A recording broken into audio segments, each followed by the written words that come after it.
Amigos de la hora décima, discípulos de la hora décima, los saludo, les doy la bienvenida a este encuentro semanal con Jesús, con su divina palabra, y un encuentro entre discípulos para hablar de estas cosas que tanto nos gustan, nos agradan, las cosas del Señor. Y disculpamos entre todos al Padre Justiniano que lo convocaron a última hora a una reunión muy urgente y no puede acompañarnos. Pero entre todos nosotros vamos a suplir esta ausencia y vamos a detenernos a estudiar como cada semana los textos de la Escritura que se leyeron en el domingo inmediatamente anterior. Entonces, para los que quieran seguir en la Biblia o en su libro habitual, se trata del Evangelio de San Mateo en el capítulo 16, versículos 21 al 27. Es la continuación a renglón seguido del mismo texto que en el domingo anterior se leyó. Recuerden ustedes ese momento inolvidable en la historia del apóstol Pedro y en la historia de Jesús también, cuando nuestro Señor les preguntó ¿quién dice la gente que soy yo y ustedes? Y el apóstol Pedro respondió aquella palabra que Jesús inmediatamente reconoció, que no venía del apóstol, sino que venía directamente del Padre Celestial, que le había revelado semejante conocimiento. Pues eso le valió al apóstol el haber sido elegido por Jesús como el jefe de los apóstoles, como la cabeza visible de aquella comunidad. Jesús llamó a su apóstol Piedra, le cambió el nombre de Simón por el de Pedro, que quiere decir piedra, y afirmó de él que sobre la fe de este apóstol, sobre la persona y la figura de este apóstol, iba a edificar su iglesia. E hizo unas promesas maravillosas. Dijo que esta iglesia tendría las llaves del reino de los cielos. Lo que atara en la tierra quedaría atado en el cielo, y lo que desatara en la tierra quedaría desatado en el cielo. Entonces, pues tuvimos nosotros motivos de alegría muy grandes cuando nos dimos cuenta cuál era el plan del Señor de fundar su iglesia y cómo esas palabras de Jesús nos llenaban de seguridad y confianza, cómo al decir que las puertas del infierno se abalanzarían contra ella, pero que no podrían vencerla, nosotros inmediatamente comprendimos justamente cómo la iglesia se sobrepone a todos esos momentos difíciles que a lo largo de su historia ha vivido, y cómo finalmente esa barca de Pedro se sostiene en el tiempo, se sostiene en la marcha, en su historia, y cómo esa promesa del Señor es la garantía para todos nosotros, para que no hagamos lo que hacen algunos, que se bajan de la barca y se suben a la primera chalupa que ven por ahí cerca y pues se pierden lo mejor. ¿Por qué? Les gana el temor, les gana el miedo, la inseguridad, la desconfianza, y piensan que la barca de Pedro no se puede tambalear, ¿no? También puede estar azotada por la tempestad, lo vemos en la Escritura, solo que el Señor no deja que esa barquita se hunda, y eso fue lo que tanta alegría le trajo a los apóstoles, le trajo a la iglesia, y que a nosotros al escuchar estos textos y entenderlos, pues nos sentimos muy contentos. Digamos que eso estoy haciendo un recorderis, pero este domingo, queridos amigos, la cosa fue a otro precio. La Escritura nos llevó a vivir otro momento muy, muy importante en la historia del apóstol Pedro, que le ayuda al apóstol, pero que le ayuda también al discípulo a entender este vínculo que tiene con Jesús. ¿Por qué? Porque nuestro Señor después de que el apóstol le dijo, tú eres el Mesías, y nosotros ya sabemos que Mesías significa el ungido, que en griego se dice Christos y en castellano se dice Cristo, y que nosotros llevamos el nombre de cristianos por haber sido ungidos. Se refiere a esta unción divina, la unción del Espíritu Santo que nos hace ungidos de Dios, es decir, sacerdotes como Cristo, con la realeza de Cristo porque Él es el Rey de Reyes, y con el profetismo de Cristo porque Él es el profeta. Bueno, nosotros entendimos muy bien esto, y el apóstol Pedro recibe esa tarea y esa misión, y yo creo que todos los discípulos lo ven con admiración, con asombro de todo lo que a partir de ese momento será Pedro en el grupo de apóstoles y en la comunidad de los discípulos de Cristo. Sí, por una parte, pero por otra, se acaban, con lo que sigue, se acaban una cantidad de malentendidos.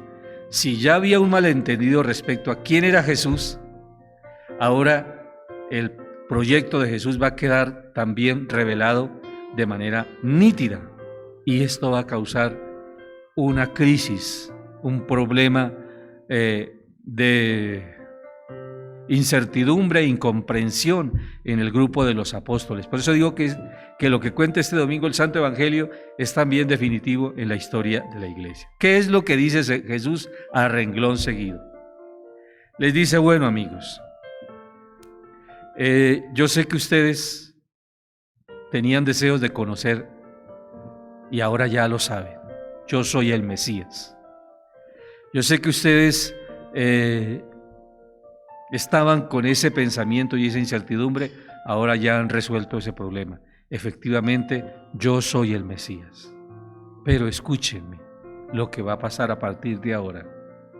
Nosotros nos dirigimos hacia Jerusalén, y allí en Jerusalén a mí me van a echar mano, me van a tomar prisionero, me van a meter en la cárcel, me van a torturar, me van a despreciar, me van a humillar y me van a matar, me van a crucificar. No digan ustedes, queridos discípulos, que un ser querido, amado entrañablemente, un buen día, después de un momento de diálogo bonito y amoroso, de pronto les comunica una noticia terrible sobre el futuro. Supongan ustedes, por ejemplo, que una persona familiar en un momento dado se dedica, por ejemplo, al canto, al deporte, qué sé yo, es una persona con un futuro brillante, prometedor, y de pronto esa persona les dice, ese ser amado les dice, pero ¿saben qué? Yo tengo una enfermedad incurable y me quedan 3 meses de vida, ya no hay nada que hacer. ¿Cómo? No es posible. ¿Cómo? Pero no, es muy difícil escuchar las malas noticias de nuestros seres queridos, de algo que les pueda pasar a ellos. Y los apóstoles, cuando escuchan a Jesús, que el Señor les revela el destino próximo de Él, lo que hay para Él, ellos que acaban de reconocerlo como Mesías, que acaban de ver en Él al Rey, Rey de Reyes, al sumo sacerdote, al profeta, y que ahora les dice, el Hijo del Hombre va a ser despreciado, va a ser humillado, va a ser torturado y va a ser crucificado y va a morir en una cruz. Yo le entiendo a Pedro su reacción. Y por eso, si nosotros nos ponemos en el pellejo en lugar de Pedro, seguramente hubiéramos obrado de modo similar. Sin embargo, Pedro tiene un detalle con Jesús, y es que él no se rebela contra el Señor en medio de sus compañeros. Tuvo el detalle de decir, no, yo hablo con Jesús, pero tengo que hablar a solas porque esto no puede ser. Este modo de hablar, sí, él habla y dice cosas maravillosas, pero esto no, esto sí que no. Esto sí produce, pero sobre todo, queridos amigos, recordemos que eh, el imaginario que tenían los judíos acerca del Mesías, de que iba a ser el rey, el sucesor de David, y entonces había que derrocar al tirano Herodes y expulsar al invasor romano y nuevamente hacer grandioso el reinado y el pueblo de Israel. Todas estas ideas estaban en el imaginario. O sea, las ambiciones y las ilusiones políticas forman parte de los imaginarios de los pueblos, y los judíos también tenían ese imaginario. Entre otras cosas, por eso anhelaban tanto la venida del Mesías, porque querían una nueva realidad política, y se imaginaban los apóstoles, ahora que sabían que Jesús era el Mesías, que lo que seguía era que nuestro Señor tomara aquello que le pertenecía por derecho, es decir, llegar a Jerusalén y causar una revuelta popular y derrocar a Herodes, tomar el trono legítimo que le corresponde a él por ser descendiente del gran rey David, y poner a sus amigos en los mejores puestos, en los mejores cargos. Recuerden ustedes que incluso algunos ya hablaban de sentarse a la derecha y a la izquierda del rey. Entonces, cuando Jesús les revela la cruz, les muestra la cruz, ¿se pueden ustedes imaginar el choque tan impresionante que vivieron ellos? No sabían qué pensar ni cómo sentirse. Por una parte, la sola idea de que algo así le pasara a nuestro Señor, a su divino Maestro, a su amado Maestro, a su querido amigo, aquel que les había cambiado la vida. El solo imaginarse por un momento que algo tan terrible le pudiera pasar, era algo que en su corazón no cabía. De manera que un inmenso dolor, un profundo dolor en el alma de los apóstoles, cuando escucharon a Jesús decir estas cosas acerca de lo que le iba a pasar. Pero otro elemento era, ¿y nosotros entonces qué? ¿Qué nos espera a nosotros? Y todo lo que esperábamos de este rey, ¿qué va a pasar con nosotros? Pues, queridos hermanos, con razón el apóstol Pedro se quiebra, porque realmente se quiebra. Tuvo el detalle, eso sí, de no irse contra Jesús en el mismo momento en el que el Señor les reveló estas cosas. Pero por otro lado, lo que le va a decir a Jesús es algo también muy atrevido. O sea, el apóstol asume un rol que no le corresponde, por más que él le tenga semejante prerrogativa que le ha concedido nuestro Señor.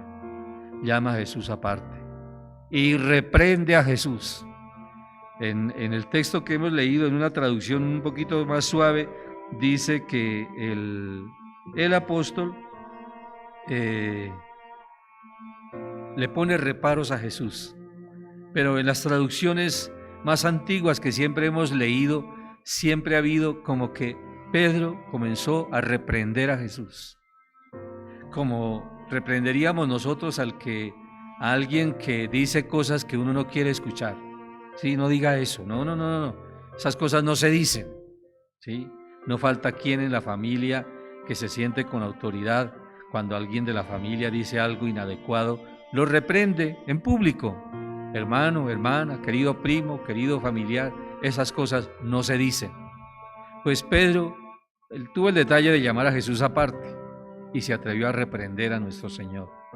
Bien, yo entiendo que Pedro, pues él es mayor que Jesús, tiene más edad, es un hombre experimentado y es un discípulo que tiene una ascendencia sobre sus compañeros y todo eso. Y nuestro Señor, en cierto modo, le deja a su apóstol que tome muchas decisiones y de pronto Pedro considera que él está en todo su derecho y reprende a Jesús.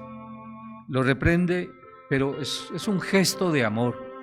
Pero como vamos a ver, no siempre los gestos de amor son justificados. A veces uno se puede equivocar muchísimo simplemente argumentando que lo que hace lo hace por amor. Sí, hay gente que utiliza ese argumento, pero es que si se quieren, si se aman, si los dos están de acuerdo, etcétera, y justifican el amor como el argumento supremo que justificaría el que uno haga las cosas de un modo o de otro. No solo el amor es necesario, se necesita también mucho entendimiento. Y como vamos a ver, nuestro Señor no le reprocha a Pedro que no lo estime, que no lo quiera. Jesús lo sabe perfectamente, pero en cambio sí le reprocha su falta de discernimiento. Sí, cuando Jesús escucha el reproche de Pedro, la reprensión de Pedro, lo frena en seco. Es como si en un momento Jesús ya no viera a su apóstol, sino que en lugar del apóstol viera a aquel que en el desierto también intentó apartarlo de su camino cuando le puso las tentaciones, o sea, al demonio. Apártate de mí, Satanás. Qué expresión tan dura, qué palabra tan dura, pero realmente nuestro Señor no se está dirigiendo propiamente al apóstol Pedro, sino al Espíritu que está hablando a través del apóstol. Apártate de mí, Satanás. Tú eres una piedra de tropiezo en mi camino. Tú piensas como los hombres, no como Dios. Yo creo que el apóstol Pedro se sintió como a un boxeador cuando le dan un golpe que lo derriba. Eso se llama un knockout, un golpe. Las palabras de Jesús prácticamente pusieron al apóstol out. Sí, porque son palabras muy fuertes. Apártate de mí, Satanás. Queridos compañeros discípulos, ¿qué es realmente lo que sucedió allí?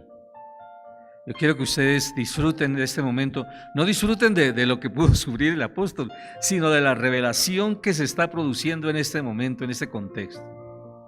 ¿Qué es lo que nuestro Señor revela, lo que nuestro Señor presenta, que causa semejante desorientación en los apóstoles y en el apóstol Pedro? A ver, piensen por un momento. Estoy seguro que ya encontraron la respuesta. La cruz. Sí, nuestro Señor revela de manera directa y explícita por primera vez el gran misterio de la vida del discípulo y de la vida de Cristo. El misterio más difícil de entender en esta fe nuestra, en esta persona que es el Hijo de Dios, el que tenía que venir a este mundo, el misterio de su cruz. ¿Por qué? ¿Por qué la cruz? Pues es muy fácil relativamente entender la cruz, es decir, entender lo terrible de lo que está hablando nuestro Señor. Pensemos, humanamente hablando, nosotros, nuestra experiencia particular, ¿qué representa la cruz en nuestra vida? En la vida de nuestros amigos, de nuestros seres queridos, en la vida de las personas. La cruz representa siempre lo intolerable, lo inaceptable, lo imprevisto, lo que viene a poner en duda, ¿sí? Y a resquebrajar y a romper todos los proyectos. Uno va tranquilamente por el camino de la vida, construyendo con trabajo, con esfuerzo, con sacrificio, un proyecto de vida. Y en un momento de la vida todo parece ir bien, bien el trabajo, bien en los asuntos del corazón, bien en su espiritualidad, bien en sus relaciones humanas. O sea, es un día radiante y luminoso. Y de un momento a otro pasa algo que nadie vio venir, algo que uno no se podía imaginar. De pronto ocurre una desgracia, una enfermedad, un fracaso, una ruptura, una gran decepción, algo que pone patas arriba toda la vida y que toca el corazón y lo vuelve pedazos. Esa es la cruz. La cruz tiene ese poder, el poder de cuestionarlo todo, el poder de desbaratar todos los planes. Sí, la cruz en su forma más extrema tiene ese efecto demoledor en la vida de las personas. Por eso a nadie le gusta la cruz. Todo mundo, cuando se enfrenta a su cruz, reacciona. Nadie se puede quedar indiferente. Algunos se llenan de una rebeldía infinita y se vuelven personas irreconocibles, porque esa prueba, esa tribulación les afecta de tal manera que no pueden sobreponerse no le encuentran sentido a la vida.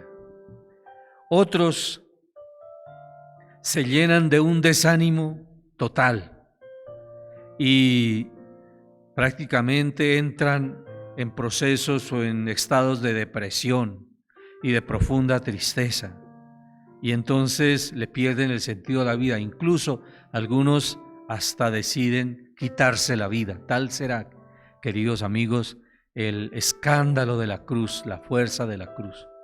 Otros, de pronto, por un momento de gracia, porque supieron enfocarse bien, la cruz les hace abrir los ojos y darse cuenta: Dios mío, ¿yo qué estaba haciendo con mi vida?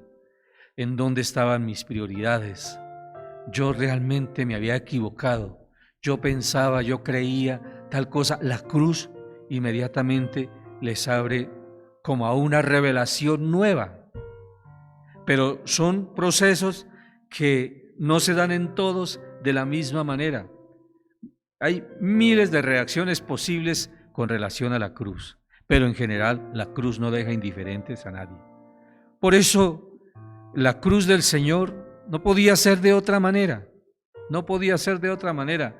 Cuando ustedes encuentren en el Evangelio cómo en la agonía de Jesús nuestro Señor suda gotas de sangre y dice la carta a los Hebreos, con grandes gritos y lágrimas, llanto, clama a su Padre: Padre, si es posible, aparta de mí este cáliz. Es justamente la experiencia de la cruz lo que finalmente rompe también a Jesús, lo quebranta de una manera inimaginable. Sí, por eso se quebranta Pedro, por eso se quebrantan los apóstoles, por eso Pedro no quiere escuchar hablar de la cruz, porque no es fácil de ninguna manera enfrentar este misterio. Bueno, yo quisiera que ustedes, no quiero abrumarlos con todo eso, porque yo sé que es un pensamiento que de pronto dicen: no, este discipulado está muy difícil, sí, muy difícil. Yo creo que el mensaje de la cruz es de los aspectos más difíciles de entender en la vida cristiana. Yo creo, queridos amigos, que no son ustedes bichos raros porque la cruz los afecte de ese modo tan impresionante, ¿no? Están reaccionando del modo como normalmente reaccionamos los seres humanos. Yo les puedo estar hablando y alguno podría decir: uy, el Padre José, es que él debe ser una persona súper fuerte, porque como él ya sabe todas estas cosas. No, y uno se puede saber todo el rollo, pero la cruz es la cruz. La cruz le da a uno tres vueltas, o sea, lo hace dudar de todo. Bien, pero no los quiero dejar, como este programa, gracias a Dios, se extiende un poquito, no los quiero dejar con el mensaje hasta la mitad, porque vamos en la mitad. Lo que sigue es maravillosamente hermoso, porque es el secreto que Jesús nos dio para poder entender que la cruz no es solamente lo que nos aterroriza, sino también lo que nos salva. Vamos a ir a unos mensajes de interés y ya volvemos para seguir tratando esta preciosa revelación que nos hace el Señor en su Evangelio en este domingo. Ya volvemos.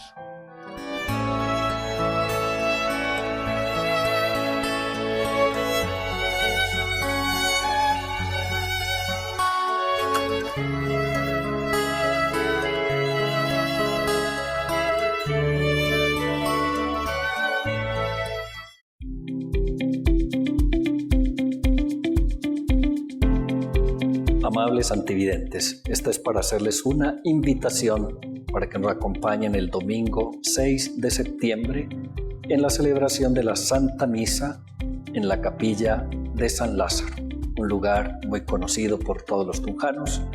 El domingo 6 de septiembre a las 10 de la mañana en la capilla de San Lázaro tendremos la celebración de la Eucaristía transmitida por Telesantiago. Todos invitados a acompañarnos en esta transmisión.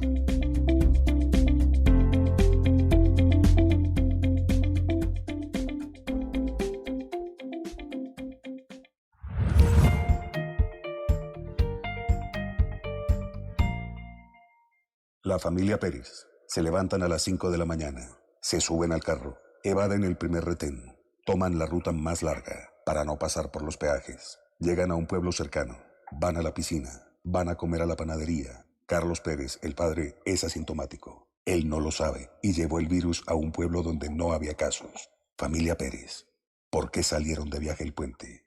Su excusa: estamos cansados de estar encerrados. Tus excusas ponen en riesgo tu vida y la de muchas personas. Aprendamos a convivir para poder vivir. El futuro es de todos. Gobierno de Colombia.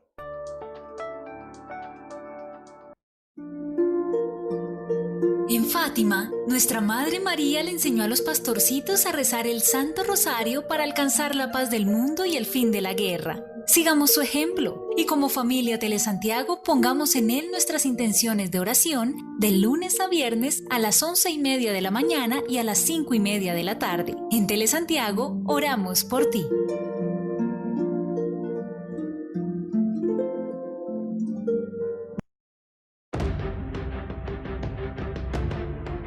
Vamos a ganarnos la vida. Lávate las manos con jabón todas las veces que puedas al día. El jabón mata el virus.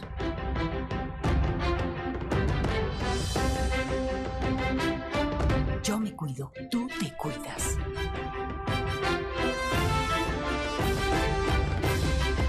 Así vamos a ganarnos la vida. Gobierno de Colombia.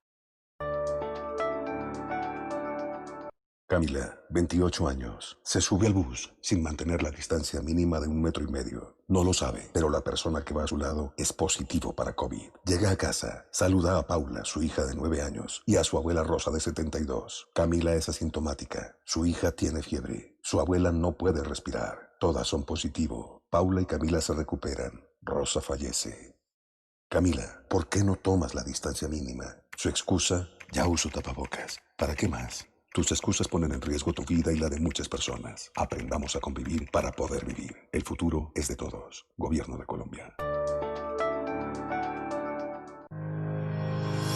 En estos tiempos de pandemia, tú no estás solo. Tu familia Telesantiago te acompaña y ora por ti. Así que puedes dejar tus intenciones de oración a través de nuestras redes sociales. En Facebook nos encuentras como Telesantiago Tunja. También en nuestro Santi WhatsApp 315-820-2715. Somos Telesantiago, la imagen del amor. Y en familia oramos por ti.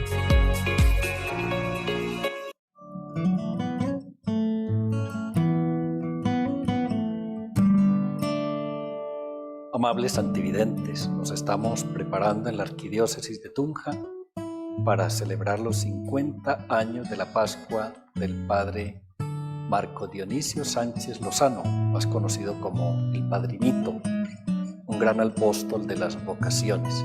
Tendremos celebración de 2 momentos importantes. El 1 de septiembre en el canal Telesantiago, a partir de las 10 de la mañana, tendremos un conversatorio y momentos especiales de oración y de una semblanza del Padrinito con testimonios de muchas personas. Y el miércoles 2 de septiembre tendremos la celebración de la Santa Misa en Tuta, la parroquia donde él ejerció su ministerio, tanto en la comunidad parroquial como en el seminario menor. Invitados pues para que nos acompañen a la celebración conjunta del acontecimiento de la Pascua del Padre Vito.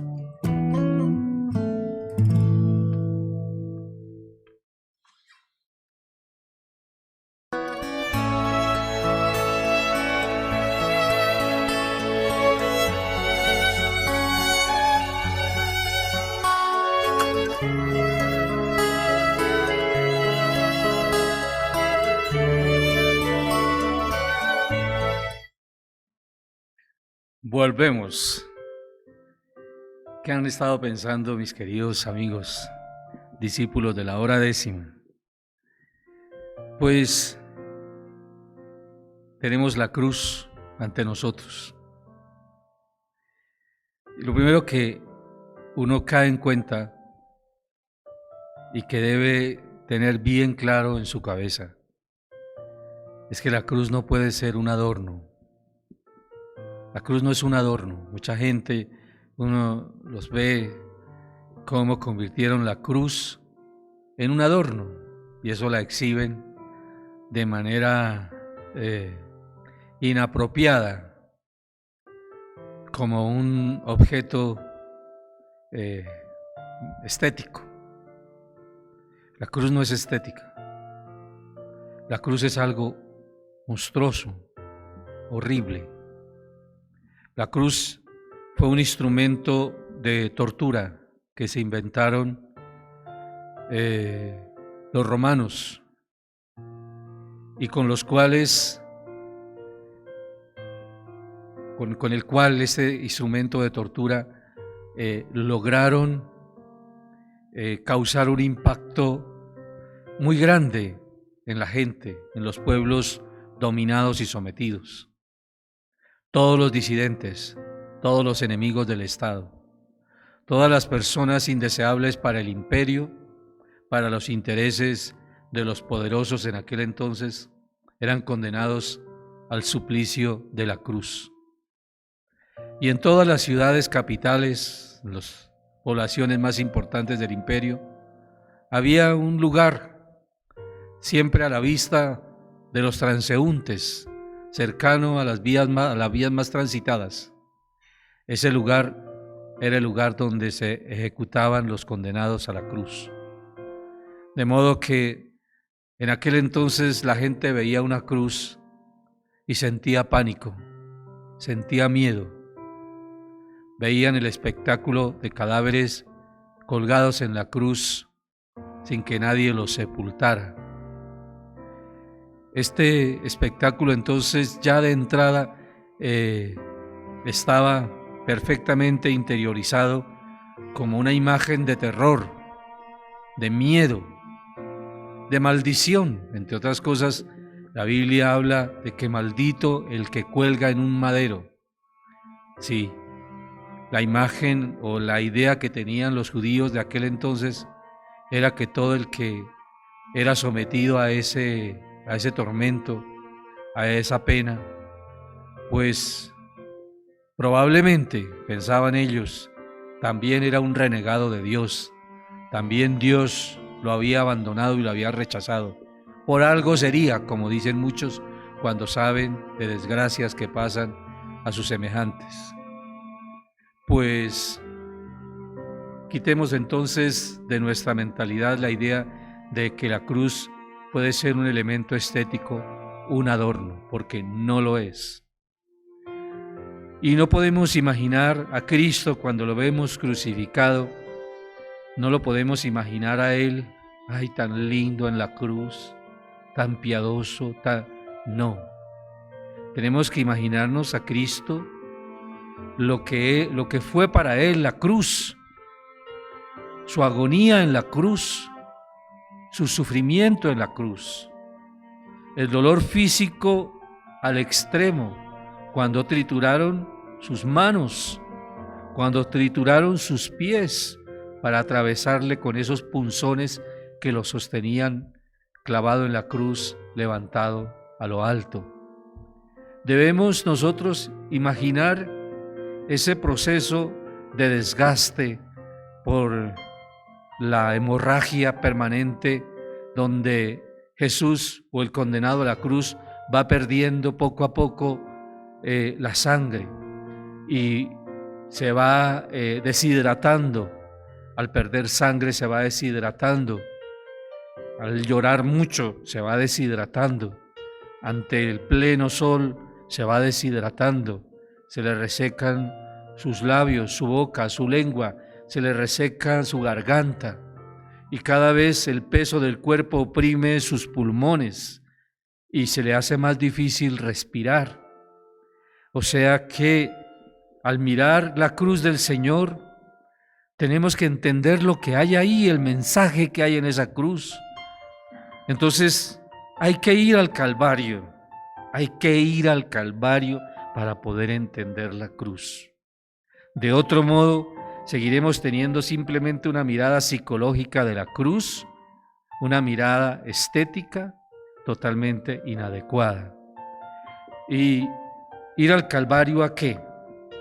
Yo este ejercicio lo he propuesto en otras ocasiones.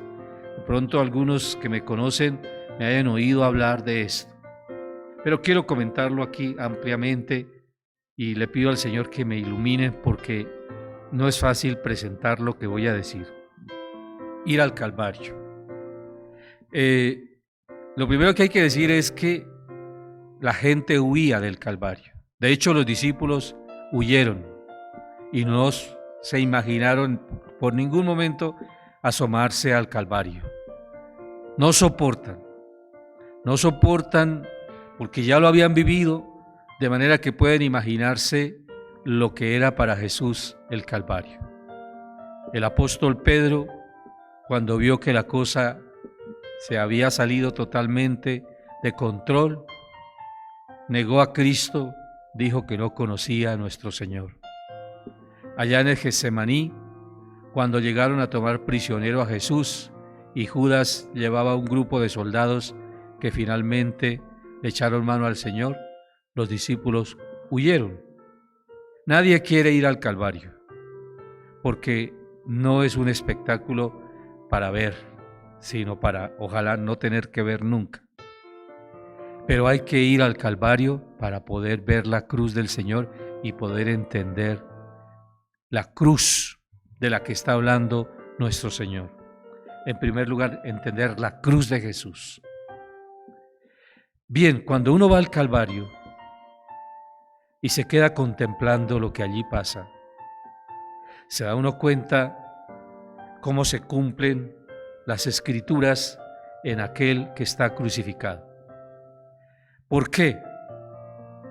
Porque entiende uno primero lo que es el efecto, las consecuencias del pecado.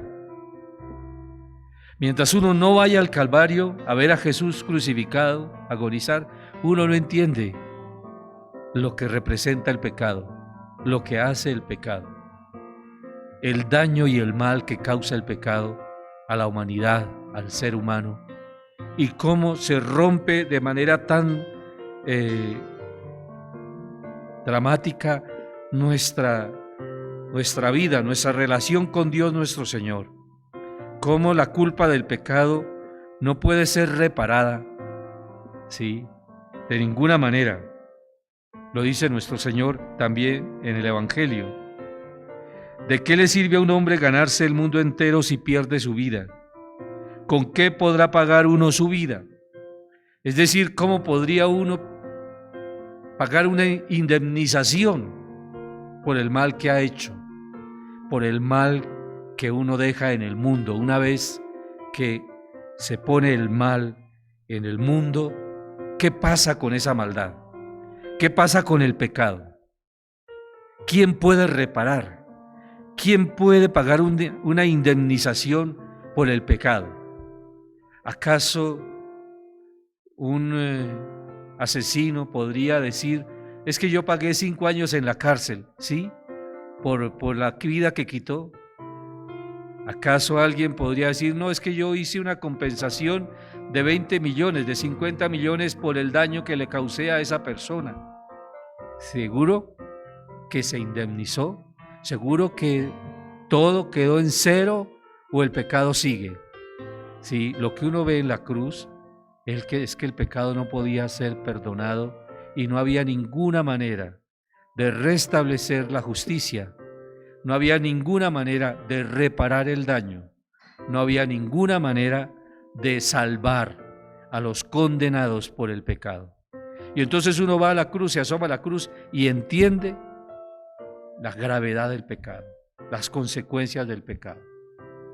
Y entiende cómo se cumplen las profecías en ese crucificado, profecías que decían que Él soportó el castigo que nos trae la paz, que Él cargó con nuestros pecados, que Él tomó el pecado del mundo y se lo puso encima, lo cargó para poder pagar, para poder borrar, si se puede hablar así, el pecado del mundo, el pecado suyo, el pecado mío, el pecado de nosotros. Entonces, cuando uno va al Calvario, uno ve a alguien que está sufriendo por uno, alguien que sufre por causa suya, por cada uno de ustedes, por cada uno de nosotros, alguien que tomó nuestro lugar y que quiso comprar nuestra libertad y regalarnos el perdón, asumiendo Él el castigo que nos trae la paz. Sí, de modo que uno va al Calvario, uno va a la cruz de Cristo, y uno lo primero que dice es, yo soy el que debía estar ahí. Él está ahí por mí. Por una parte, pero por otro lado, escucho desde la cruz a Jesús orar por mí. Padre, perdónalos, perdónalos. Sí, porque ellos no saben lo que hacen. En cierto modo, la ignorancia nos salva, pero la gravedad de la falta es muy grande. Uno escucha en la cruz que alguien da la vida por uno, y no solamente da la vida por cada uno de nosotros, sino que además nos perdona. De modo que yo llego a la cruz y yo no puedo irme después de la cruz, después de visto la cruz del Señor, de haber visto la cruz del Señor, yo no puedo irme como llegué. No puedo alejarme de esa cruz en los mismos términos en que yo llegué. ¿Por qué? Porque la cruz produce en mí algo que yo nunca pensé que fuera posible. Produce la inocencia. La cruz me devuelve la inocencia. La cruz me da a mí la posibilidad de ser libre, de empezar de nuevo, de sentir que el peso de mi pecado ha sido cancelado, ha sido borrado. Me siento libre, pero no solamente libre porque me quitaron el peso, sino porque tengo un conocimiento que me hace en adelante una persona diferente. Ya no quiero seguir siendo aquel que crucifique al que tanto me ama, al que ha dado su vida por mí.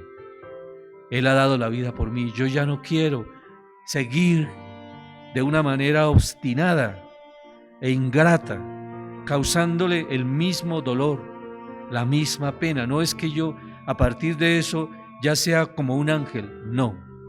Pero en adelante, el que ha visto la cruz de Cristo, el que ha ido al Calvario, cuando regresa del Calvario, ya no quiere saber nada de tener una vida entregada al pecado. Quiere otra clase de vida. El Señor le da la libertad de empezar de nuevo una vida distinta. Entonces Jesús les está hablando de algo que los discípulos no pueden entender y que nosotros, queridos amigos, pues aún después de 20 siglos no necesariamente hemos avanzado mucho en el conocimiento de ese misterio. Entonces, vuelvo a repetir porque no creo que sea un mensaje fácil. Yo voy al Calvario y veo algo monstruoso, veo algo terrible, algo que no quisiera haber visto jamás. Veo el dolor, veo el sufrimiento, veo la pena, veo cómo la persona puede llegar a un extremo en que se suman sobre él todas las dolencias, y eso pasó con Jesús. Pero yo llego allí y comprendo algo que nunca había entendido, es decir, que el mal es algo realmente terrible.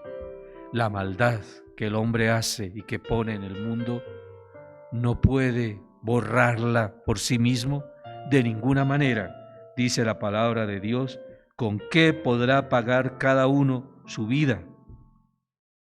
¿De qué le serviría a uno ganarse el mundo entero si pierde su vida? Entonces, ante esa realidad, queridos amigos, nosotros tenemos que tomar la cruz de Jesús de una manera nueva. Sí, ahora nuestro Señor nos dice, si quiere ser mi discípulo, cargue con su cruz. Es decir, entienda lo que es la cruz. Debe entender lo que es la cruz. Y la cruz, entonces, en primer lugar, me hace cercano a Cristo. ¿Por qué? Porque me hace entender lo que sucedió en el Calvario. Y mientras eso no lo entienda, yo no podré ser verdaderamente discípulo de Jesús. Hay algunos que son discípulos de Jesús, pero no entienden ni mínimamente lo que fue su cruz, lo que la cruz tiene que ver con él. Por eso él dice, si quieres ser mi discípulo, podría haberlo dicho en estos términos, si quieres ser mi discípulo, tiene que entender mi cruz, tiene que venir al Calvario para ver mi cruz.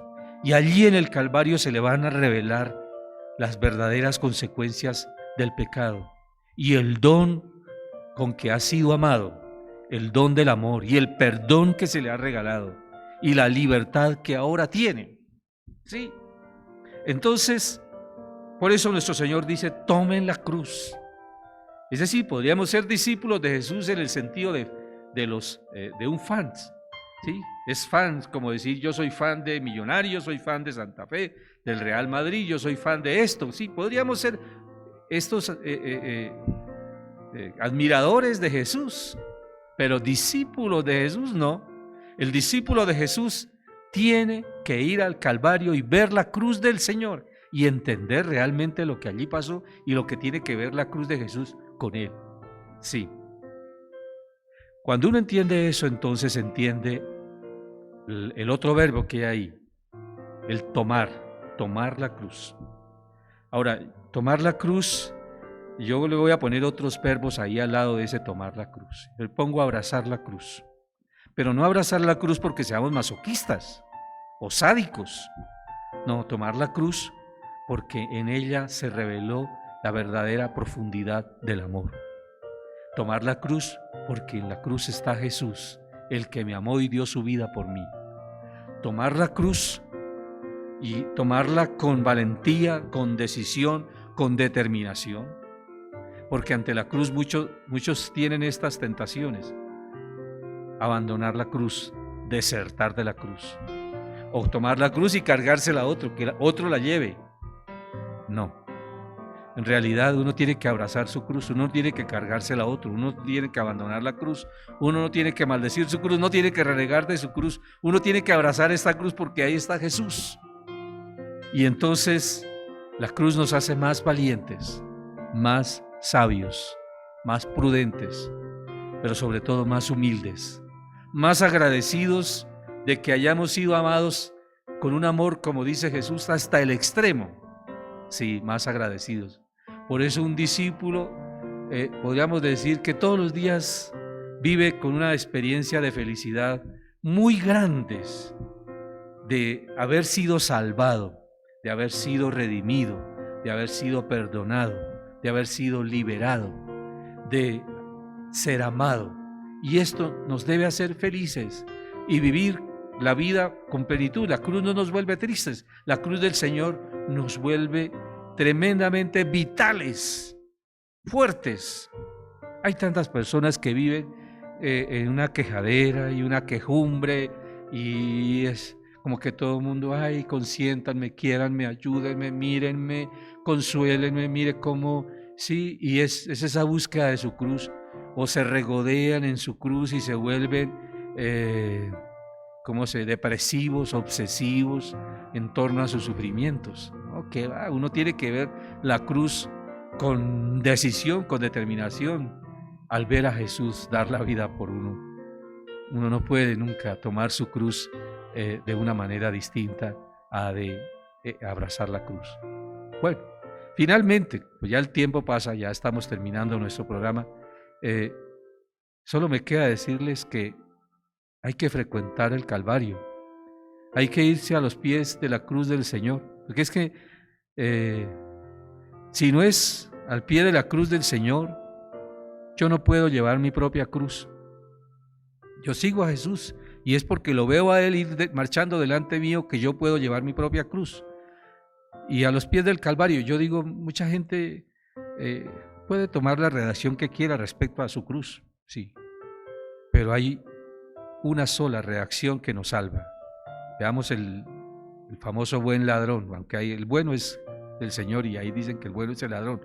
De pronto que era un ladrón ya muy experimentado y robaba de lo lindo y nadie le echaba mano. De pronto en ese sentido es un buen ladrón, o sea, un ladrón ya experimentado y que iba siempre a la fija. Porque el bueno en realidad es Cristo. Pero de todas maneras ese ladrón que está crucificado con Cristo entiende la cruz, misteriosamente la entiende y se da cuenta que esa cruz lo puede salvar. Acuérdate de mí, Señor, cuando llegues a tu reino. Y Jesús le dice, hoy estarás conmigo en el paraíso. Pues bien, queridos amigos, vayamos a la cruz del Señor sin temor, con el deseo de aprender, con el deseo de encontrar fuerzas, con el deseo de reconocer una y mil veces más con cuánto amor el Señor nos ha amado, y que ese amor nos haga fuertes, ese amor del Señor que se revela en su cruz nos haga libres. Señor, yo te sigo, yo quiero abrazar mi cruz, yo no me echo atrás como el apóstol Pedro, ahora lo entiendo todo, yo tomo tu cruz, yo quiero ser tu discípulo, dame fuerzas para llevarla, para ser un cireneo que ayude a llevar la cruz de los hermanos. Dame valor para no poner mi cruz en los hombros de otro. Dame, Señor, la mirada que tú tienes de la cruz. Gracias por tu cruz. Cuando lleve la cruz conmigo, sentiré que estoy unido a ti y que nada ni nadie podrá separarme de tu amor. Muchísimas gracias a todos.